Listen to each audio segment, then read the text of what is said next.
आपल्या सर्वांना ज्ञात आहेच, कोपरगाव नगरपालिकेची सार्वत्रिक निवडणूक 2025 साली झाली होती.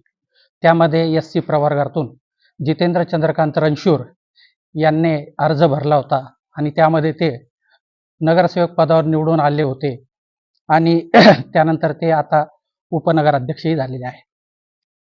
त्यांनी SC 37 या प्रवर्गाचा जात दाखला खोटा आहे, खोटा दाखल केला म्हणून सागर निंबाळकर यांच्या मार्फत आपण जिल्हा जाती प्रमाणपत्र पडताळणी समितीकडे हरकत नोंदवलेली होती आणि त्या हरकतीमध्ये जितेंद्र चंद्रकांत रणशूर यांचा SC प्रवर्गाचा 37 हा दाखला जो आहे तो अवैध ठरवण्यात आलेला आहे, हे आपल्याला माहितीच आहे.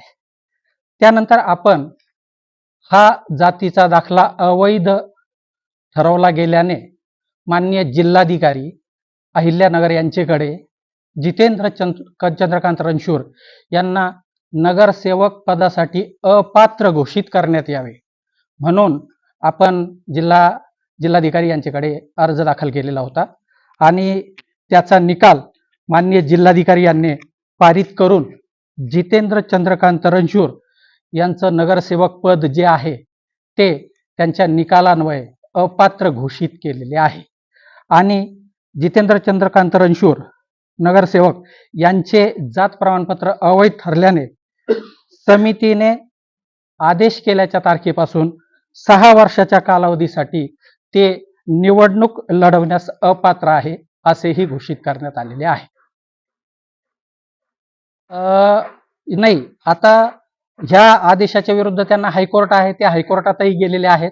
हायकोर्टाकडून अद्यापही त्यांना कोणताही रिलीफ मिळालेला नाही.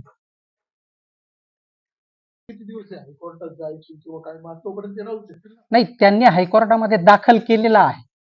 मग आता जिल्हाधिकाऱ्याचा आदेश बजावलाच जाईल.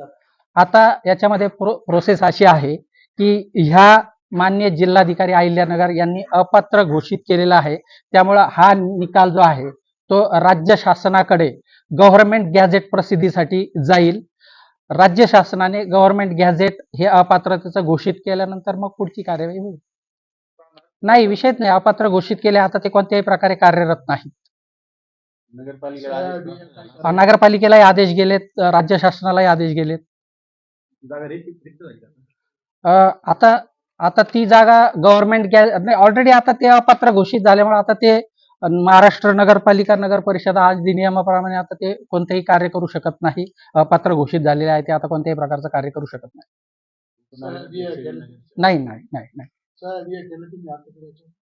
नाही, आता नाही, कामकाजाचा विषयच नाही राहिला. हा आदेश झाला.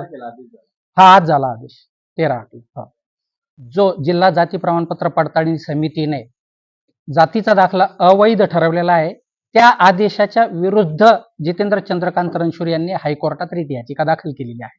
परंतु आज जो काही आदेश झालेला आहे माननीय जिल्हाधिकारी यांचं कोणताही अपील त्यांचं दाखल नाही किंवा अजून कुठेही प्रलंबितही नाही.